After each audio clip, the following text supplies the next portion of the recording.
Halo anak-anakku semua, kembali lagi ketemu dengan Mama Eni di sini dan kita kali ini akan melanjutkan pembelajaran kita di pembelajaran tematik masih di tema 6, subtema yang ketiga dan pembelajaran yang pertama sampai dengan ketiga. Ya, kalau tadi kita sudah berdoa bersama, sekarang kita akan memulai pelajaran kita. Sudah siap ya belajar ya kali ini? Oke, mari kita belajar. Ya, anak-anakku, sekarang kita akan belajar masih di tema 6. Kali ini kita akan belajar di subtema yang ketiga, pembelajaran pertama sampai dengan ketiga ya. Kita akan mulai pembelajaran kita pagi hari ini. Ya, pertama kita akan berbicara tentang tanggung jawab sebagai warga negara, di mana kita akan belajar mata pelajaran PPKN ya. Nah, tanggung jawab itu merupakan kesadaran manusia akan tingkah laku atau perbuatan baik yang disengaja maupun yang tidak disengaja. Tanggung jawab warga negara terhadap bangsa dan negaranya dilaksanakan dengan cara melaksanakan hak dan kewajibannya sebagai warga negara yang tercantum dalam landasan konstitusional negara Indonesia, yaitu Undang-Undang Dasar 1945. Nah, jadi tanggung jawab warga negara itu terhadap bangsa ya, terhadap bangsa dan negara dilaksanakan dengan cara melaksanakan hak dan kewajibannya sebagai warga negara yang tercantum dalam landasan konstitusional negara Indonesia, yaitu UUD 1945 atau Undang-Undang Dasar 1945. Beberapa tanggung jawab yang harus dilaksanakan oleh warga negara antara lain apa saja? Yang pertama, tanggung jawab terhadap Tuhan Yang Maha Esa. Yang kedua, tanggung jawab terhadap diri sendiri. Yang ketiga, tanggung jawab terhadap masyarakat. Yang keempat, tanggung jawab terhadap lingkungan. Dan yang kelima adalah tanggung jawab terhadap bangsa dan negara. Nah, sekarang apa contoh pelaksanaan tanggung jawab sebagai warga negara? Ya, contoh pelaksanaan tanggung jawab sebagai warga negara itu adalah yang pertama, kewajiban membayar pajak tepat waktu. Yang kedua, mengikuti upacara bendera dengan penuh khidmat. Yang ketiga, belajar dengan sungguh-sungguh. Nah, itu adalah contoh pelaksanaan tanggung jawab sebagai warga negara. Dari PPKN kita akan beralih ke bahasa Indonesia tentang teks non fiksi. Masih kita lanjutkan pada materi yang sebelumnya ya.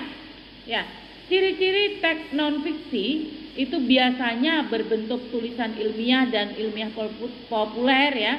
Bisa juga seperti laporan, artikel, skripsi dan makalah. Ciri yang berikutnya, karangan non fiksi itu berusaha menarik dan menggugah nalar atau pikiran pembaca. Dan yang ketiga, bahasanya bersifat denotatif dan menunjukkan pada pengertian yang sudah terbatas. Nah, itu tadi ciri-ciri teks non fiksi. Oke, dari teks non fiksi kita beralih ke makna proklamasi kemerdekaan ya. Ini masih melanjutkan materi yang lalu di mana pelajaran IPS kita belajar tentang makna proklamasi kemerdekaan. Hal-hal yang dilakukan pemerintah untuk memajukan kesejahteraan umum dalam beragama itu antara lain apa saja? Yang pertama, menjadikan hari besar agama sebagai hari libur nasional. Yang kedua, melakukan pengawasan dan penjagaan di sekitar tempat-tempat ibadah saat hari besar keagamaan.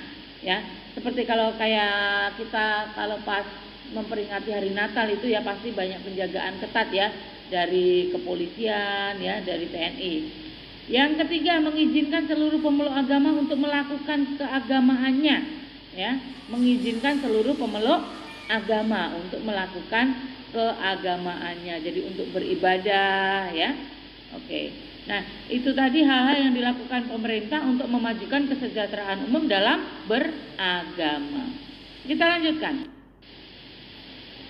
Sekarang hal-hal yang dilakukan pemerintah untuk meningkatkan kesehatan masyarakat itu apa saja?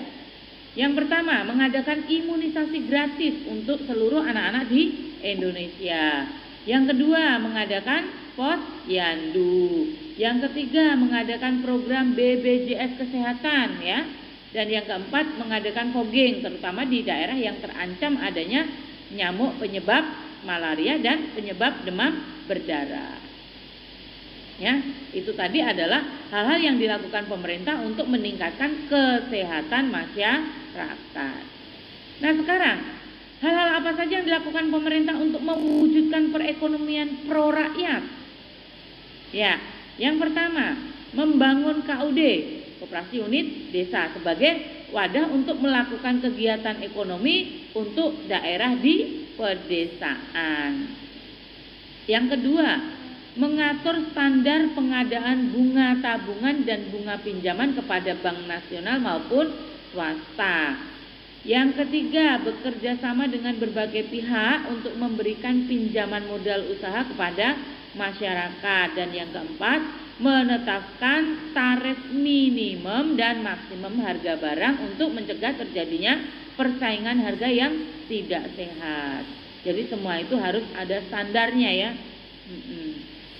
Jelas ya anak-anakku ya? Oke, kita lanjutkan. Tujuan pembangunan bangsa Indonesia adalah mewujudkan kesejahteraan warganya baik dalam keluarga maupun masyarakat luas. Nah sekarang, usaha pemerintah untuk memperlancar transportasi. Nah itu apa saja? Ya, yang pertama, merencanakan, membangun dan mengoptimalkan pemanfaatan ruas jalan.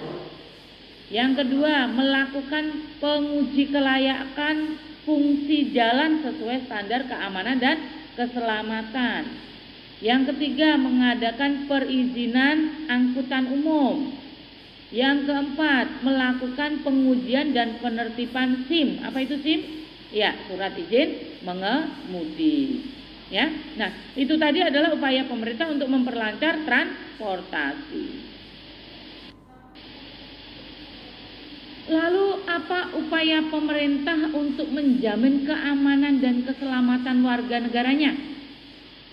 Iya, betul sekali.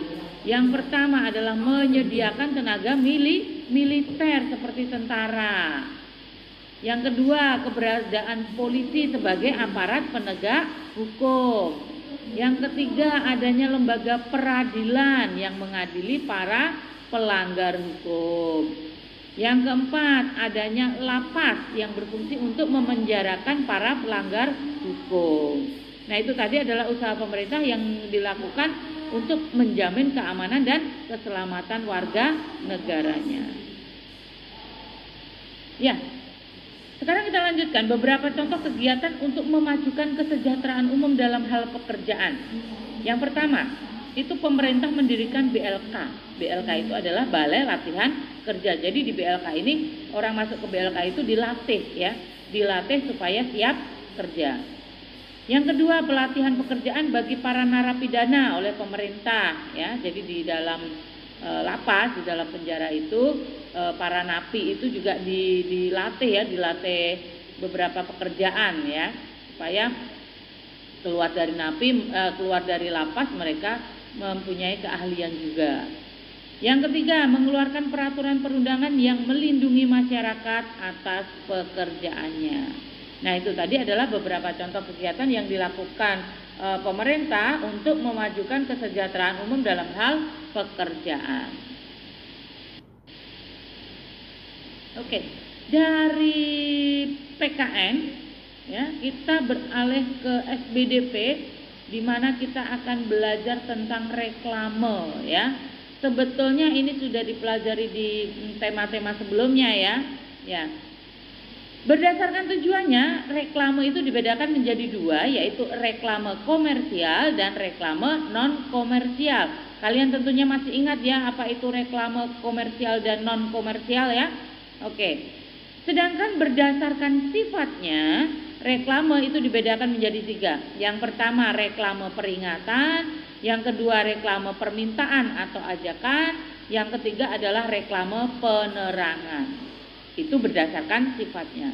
Jadi ada berdasarkan tujuan, berdasarkan sifatnya. Nah sekarang berdasarkan jenisnya atau medianya. Ya, berdasarkan jenisnya atau medianya, reklame itu dibedakan menjadi tiga. Yang pertama adalah reklame audio, yang kedua adalah reklame visual, Dan yang ketiga adalah reklame audiovisual, ya.